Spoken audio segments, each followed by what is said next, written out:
remember the first day I went in, I said, I will not fall in love with multiple people. And like, I was so serious about it. And then, then the journey began. Okay, Clayton, tell me how you're feeling as you prepare to watch this journey back. Based on the trailer, it seems like we're in for a doozy. That's a good word to choose. Yeah. There's plenty of words that you can pick. Chaotic. It's wild. I mean, like to see the promos, obviously I lived through it, but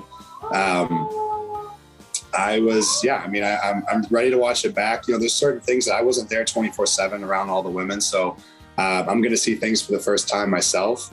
And I'm excited to see like what that looks like. Obviously I heard a lot of like the drama that I wasn't present for, but now I'm like, okay, maybe I'll catch somebody that told me a story that maybe doesn't exactly match up with what I see. So we'll see how that goes, but I'm looking forward to watching it. Also in the trailer, we find out that you fall in love with at least 3 women, and you tell them. Did you have any rules with yourself going in about whether you were going to use that word or how you were going to try to navigate that? Because we've seen over the years, people kind of either decide they're not going to say it or say it. What were you thinking? Yeah, I actually used absolutes, which I no longer use anymore because this whole experience taught me not to. But I did. I remember the first day I went in, I said, I will not fall in love with multiple people. And like, I was so serious about it. And then, then the journey began and I was just battling with it mentally. I'm like, no, there's no way. And then I finally came to terms with it. And I was like, you know what, quit fighting these feelings, because if you do fight the feelings, you're going to hold back. And then that's going to cause these women to potentially put up their walls. So, I remember one day it hit me and I was like, I'm falling in love with multiple women.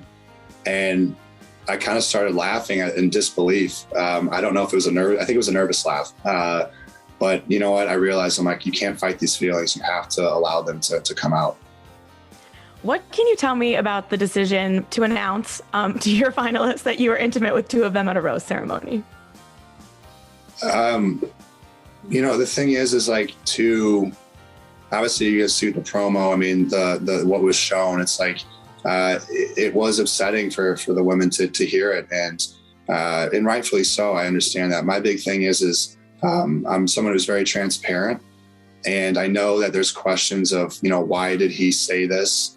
But again, like, just understand that, once the show airs, that whole scene will play out and there will be an explanation and people will then understand, or at least, they'll be able to see the full picture of what actually happened in the way that it did. So I know there's a lot of questions right now. And I get it, right? You see a clip and you go, what was that about? Well, there will be answers in due time. I think just everyone has to have a little bit of patience, and I promise there will be answers.